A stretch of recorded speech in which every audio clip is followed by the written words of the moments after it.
In our first story tonight, economist Professor John Gachi says the current banking sector policy framework does not give room for the establishment of a bank that focuses on sharing of profit and losses by customers. He believes an Islamic bank, when established, will fill the vacuum of giving access to credit for franchises. Professor Gachi spoke with Joy Business at the second Dubai Chamber International Islamic Banking Forum in Accra. There's more in this report. Professor Gachi says Ghana's banking laws in its current state do not support Islamic banking, and as such, stakeholders must consider the laws and religious undertones to establishing Islamic banking in Ghana. He said when amended, it will serve as a major alternative banking. Put in place the regulatory platform that actually brought into being Islamic banking product and services in those countries. So I believe that is the proactive nature that our central banks should actually demonstrate, and they also need to provide a roadmap. If you listen to some of the presentation, they are giving assurance as if they have the capacity to give license. As it is, and they don't have, because we don't have a regulatory framework for banking. Is highly regulated industry. You cannot give license to people to operate Islamic banking when a very clear regulatory framework is not developed. That must be done, and that is the job of the Bank of Ghana. He believes an Islamic bank will offer the needed support to entrepreneurs. Since Islamic banking actually focuses on financing projects in particular. In fact, one of the criticisms some people, scholars give is that it focuses less on consumer credit, but focuses more on projects and entrepreneurial ideas. So getting some support in terms of providing for infrastructure will provide another source of funding to finance infrastructure in the country. As I said, the Islamic Development Bank has a lot of facility for that purpose. Head of Dubai Chamber in Ghana, Cyril Dakwa, on his part says it is time to establish Islamic banks to bring much competition to banking services in the gaps where services to entrepreneurs are lacking.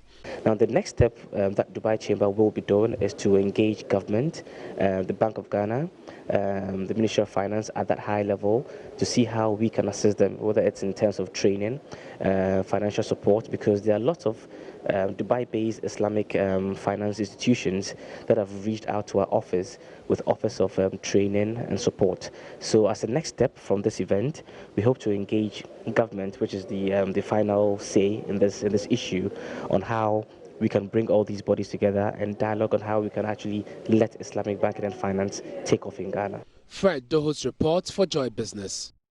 Now, some small and medium-sized enterprises are hopeful that the recent banking sector cleanup will result in improved access to finance. Speaking to Joy Business at the 2018 Vodafone SME Ghana Awards, project lead of the awards scheme, Kwesi Ofori Jr., believes the banks are now in a better position to provide financing to SMEs.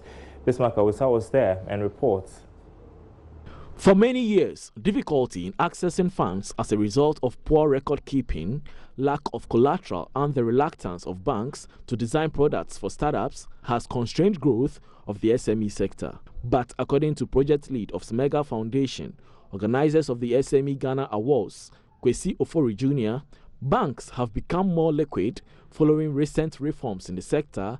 Hence the need for enhanced support to budding entrepreneurs as they are seen as the drivers of economic growth. We also find partners who are ready to invest into these businesses. So somewhere in November we'll be having our first stakeholder engagement where our investors who are ready, there is about some $5 million available, but we need to up the cap. So we are also calling on other financial institutions and our local investors who want to join our drive. But I know that this cleanup now we have a lot of liquid. The banks are now liquid to support the SMEs. What I hope that the banks should do is to walk the talk. Meanwhile, the founder of Salt and Light Ministry, who was the special guest of honor at the awards ceremony, Joyce Aye, has urged SMEs to build strong brands in order to benefit from the Africa Continental Free Trade Agreement. Sustaining Ghana's SME in a globally competitive market building global brands through effective retooling strategies. We couldn't have had a better topic, especially now that Ghana is host to the African Continental Free Trade Agreement Secretariat. The topic also takes into account the benefits we would gain as a country and the effect on the SME sector if the right advisory service support is extended to the MSME sector. The 6th SME Ghana Awards saw Sariam Company Limited emerge the best performing SME of the year. Chief Executive of the company is Mariam Abdallah Najia. I remember at a point in time, people discouraged me, you need to rest. I delivered not long, but I still work. I don't go for any maternity leave. I'm here, I work, I still do everything that I was supposed to do. And I can say if they are really ready to do, they will make it. General insurance company Activa International Insurance pledged insurance protection amounting to 3 million cedis to the award winners. Genevieve Tichi is the Deputy Managing Director of Finance and Administration at Activa.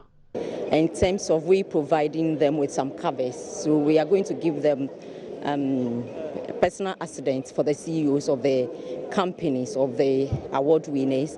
We are going to give them accident cover, and then we are also going to give them liability. That is public liability cover up to the tune of 3 million for all the award winners. Some other winners at the event were MBA Mode Institute, winning multiple awards, including Community Impact Award for its Kayaye project, Jilfa Trends as SME Discovery of the Year, Aid Chemist as Trade Sector Pharmaceuticals and Cosmetics SME of the Year, among others. Bismarck Ausa, Joy Business.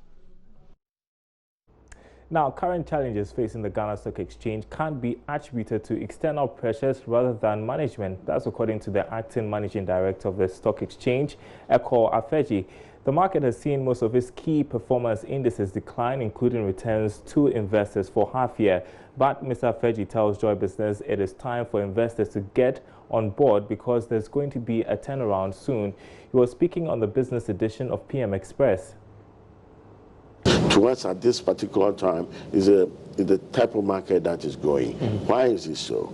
You did economics. The people who have done economics, they will tell you. They will tell you that when equities are not doing well, you find bond markets doing well. When share prices are down, you find bond markets doing well. And that is exactly what is happening.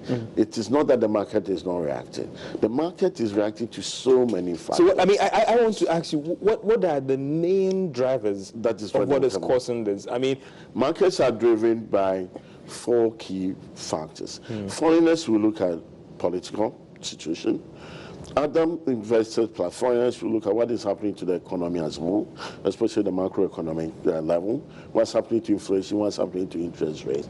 Those are key. Some will look at the company itself and the products they're dealing with. They're in oil business, they're in the product that is getting a lot of competition, they're in whatever business it is. They'll look at it. Then one thing most people forget to look at, apart from these major factors I'm mentioning, is the microstructure of the market we have. What do I mean by that? In the market where we have few investors, you can count less than 500,000 shareholders. When you go to the CSD, the accounts might be about 1 million, but more than half of that will be in treasurables and the bonds. You have only like 200, 300,000 having equity accounts, that is shares. So that is what we need to concentrate on. Develop that investment culture. But where you don't have many people buying and selling, markets will always remain illiquid. Very key. Because you're not getting anybody buying, you're not getting anybody selling. It's very important to have the two meet in the market. If you don't have the two parties meeting in the market, prices remain stagnant or prices will fall. Especially when you have nobody buying and people just selling. People are selling because maybe they need their money back for whatever reason. People are selling because maybe they want to go and buy a 15% treasury bill. Some will take the contrarian view And there are so many investors who make a lot of money taking the contrarian view. What I mean by that is that when people are not buying, that is when they buy. And they sell when everybody is buying. This is the time to buy. All right, we are taking you to the Western region now, where officials from the Excise Unit and Tax Force Division of the Ghana Revenue Authority have embarked on an exercise in some local retail shops in Sekondi Takoradi to ensure compliance with the tax stamp policy and the use of the tax stamp authenticator. The authority on Thursday confiscated products with fake excise tax stamps at some popular supermarkets in that area. Now, the exercise, which was jointly carried out by the authority's tax force from Accra and Takoradi. Principal Revenue Officer at the GRA, Nelson Bright, explains taxpayers have 30 days to apply for restoration of their products. The rationale behind this operation is to enforce compliance through the introduction of the Ghana Excise Tax Stamp Authenticator to the public.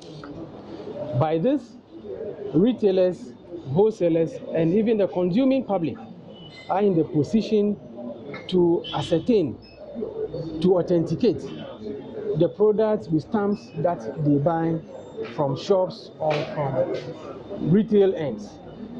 Yes, in our monitoring in Takoradi, we have seen that there is some level of compliance.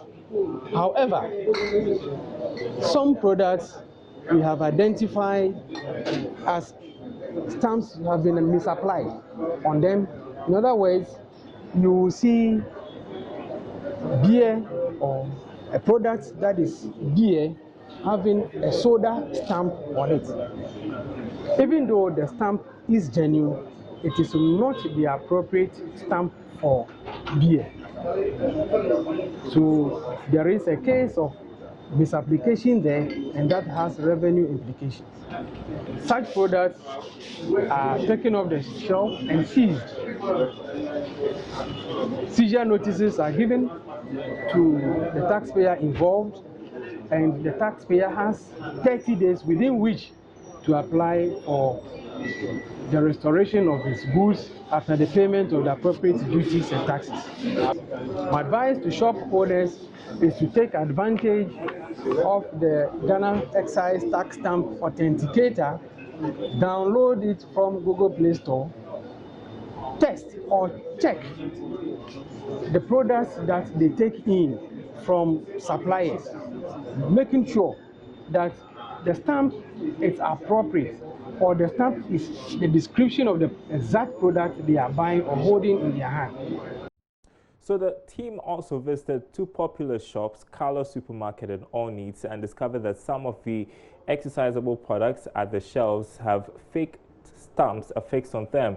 We hear again from Principal Revenue Officer at the GRA, Nelson Bright, explaining how to authenticate excise tax stamps. This app is on Google Play Store, so the press should join me now, but it's only available, or you can only access it if you have Android phone of 5.0. Wow. Now you go to Google Play Store, type in Ghana Excise Tax Stamp Authenticator, you download it, open it. It will show you first an orange page with a GRA logo in the middle. Then the start button will display. You click on that, then a page will appear with a scanner, a small scanner in the middle with a move line running up and down. What you need to do is to pick the product with the stamp. Make sure you point the scanner to the stamp on the item. In a few seconds, you hear a beep that tells you the scanning process has ended. You wait a few seconds, then results of the scan will display on your phone. From the western region, we take you next to the central region, where we understand there has been a 12% dip in domestic patronage at the Kakum National Park, as visits by children have dropped from 44 to 32% over the past 4 years. Officials attribute the trend to the poor nature of the main road to the park. Nana Sensumensa takes a trip to the park and reports. Fellow Ghanaians, we have dubbed this year the Year of Return, to commemorate the 400th anniversary of the arrival of the first 200 West African slaves. You are welcome to Ghana. People from all walks of life have listened to Ghana's campaign of the Year of Return, a call for all Black African descent to return home. So, we put the spotlight on Kakum National Park, which is the most visited tourist site in Ghana. This means many diasporans and other tourists who will be heading to Ghana later this year and even beyond would wish to visit the park. The journey from Cape Coast to Kakum National Park starts here at Pedu Junction through Jukwa,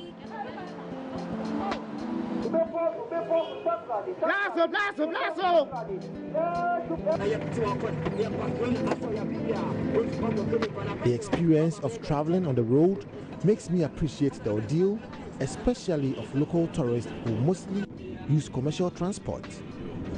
It should have taken 45 minutes to cover the 29.5-kilometer stretch, but I have already spent an hour and still counting. The least said about the nature of the state of the road, the better. It surely leaves commuters the unpleasant option of enduring a ride on undulating and dusty surface. Kojo Bosompem is a taxi driver who regularly plies this route, transporting mostly tourists to the national park.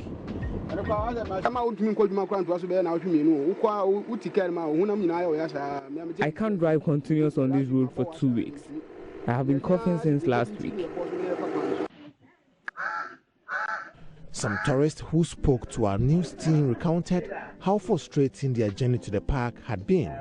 But about a few kilometers to here, the road was very, very bad. We were pleading on the government to do something about the road. We even wanted to stop at a point because it was raining, and then we couldn't continue. We had to wait for the rain to stop before we came. The road. Yeah, the road's a little challenging to get here. In fact, we had to take the long way around. Rocky. It was rough. It was rough, to say the least. Facilities manager at the park, Isaac Asuma, complains about persistent verbal attack on personnel by visitors over the poor road. This is 2019, Year of Return. We go about to other countries calling on people to come here and then enjoy our tourist facilities. It's so sad that the visitors come in, they listened to our calls, they paid attention, they came, and then our road is bad. They can't enjoy the experience. So please, authorities, whatever you need to do to get this road fixed, please do it. We are sick and tired of being attacked every day on a daily basis by tourists. Finally, we got to the canopy walk inside the Kakum rainforest, which is the main attraction for these tourists. It passes over 7 bridges and runs over a length of 330 meters. But until the terrible state of roads leading here and other tourist sites are fixed, the objective of the Year of Return perhaps cannot be achieved. Nana Asansumensa reporting. Some great reporting from Nana Asansumensa. Now, the Ministry of Lands and Natural Resources is researching into a new species for bamboo cultivation in the country. The new species is said to be a preferred option for furniture works. This is part of government's efforts to reduce over-reliance on the use of timber through promotion of bamboo works, a worthy replacement. Now, Deputy Minister for Lands and Natural Resources, Benito Osubio, says the ministry is strengthening efforts to promote growing and use of bamboo. Nana Aljima was at the closing ceremony of a training program for artisans and filed this report. Bamboo has often grown in the wild with no deliberate efforts to expand it despite potential economic value. Mr. Osubio says China, which is the world's largest producer, will assist in training of farmers. What we've realized is that if you look at the furniture, for instance, the one that is carved, when they try bending the bamboo. Our local one is not good at that. But then there's a particular species from China which is good at that. As we speak, we brought some to the Forestry Research Institute, and then they are trying to propagate it so that at least we'll have more of it. And going forward, we can distribute them to farmers for them to plant so that we can have all those types here.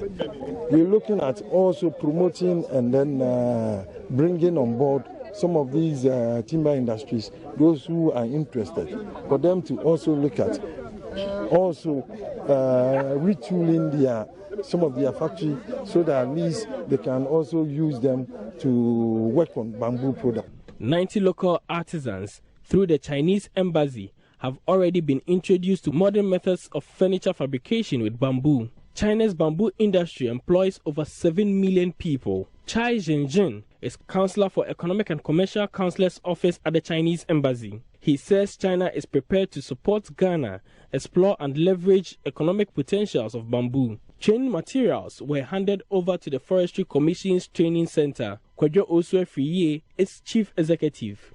If we left them here in Kumasi, it will be difficult for those in Accra to have the use of it. And so we are going to ensure that not only do we have these ones here, but we also have some in Accra, so that those who are in Accra and its environs will be able to have a use of that. Indeed, people talk about the finishing of Ghanaian products. And what we have seen here, with the right kind of tools, you'll be able to deliver and produce the same quality that comes from elsewhere, and we'll be able to be competitive. And that is exactly what we want to do. Nana Ojima reporting. Well, finally tonight, the Managing Director of the Electricity Company of Ghana, Engineer Samuel Boakye-Appiah, has called on International Energy Appliance Company, ABB Group, to establish a manufacturing plant in Ghana to produce efficient electronic appliances. This, he noted, will help boost productivity and provide employment. He said this at the launch of ABB's showroom in Accra. As the demand for electricity increases, it has become necessary to provide innovative and smarter devices that can help in the efficient use of electricity. The Managing Director of Electricity Company of Ghana, Engineer Samuel Boakye-Appiah, said this at the launch of ABB showroom in Accra. He further urged the company to take advantage of the 1D1F initiative by government to establish a manufacturing plant in Ghana. Now they are marketing their products that are being manufactured from other countries, but they should seriously consider looking at the volume of trade or market that they have in Ghana. They should consider setting up a plant in Ghana for the added advantage of, creating employment, technology transfer, foreign exchange, conservation, and having a footprint also in Ghana. There's the favorable investment climate in Ghana now. Government itself is pursuing a 1D1F program. And I think that if they have such plans in their development plans for Ghana and West Africa. The Managing Director of ABB, Nusia Klakui, noted that the company is keen on ensuring appliances that will improve energy efficiency are produced for Ghana. Electronics, we sell to the houses and industries and factories right after they finish building. Electricals is one of those products where you sell before the building starts. And here where you deal with architects, you deal with contractors. The products is about energy efficiency, and then also, if there is a problem in your TV in the house, you wouldn't be affected, your family won't be affected. But if there is a problem in your electricity, it might cause fire, for example. So quality, there is no doubt about quality here. ABB Group is partnering with Electroland Ghana to provide low-voltage electrical appliances to improve efficiency. Alberta BC's report for Joy Business. And that's it for Business Live tonight. Thanks for watching. More news on our website, myjoyonline.com/business. You'd get more on that interview my colleague George Biafe had with the acting managing director of the stock exchange, Ekoa Feji. That's on myjoyonline.com/business. My name is Darryl Carl. Thanks for watching. Enjoy your weekend.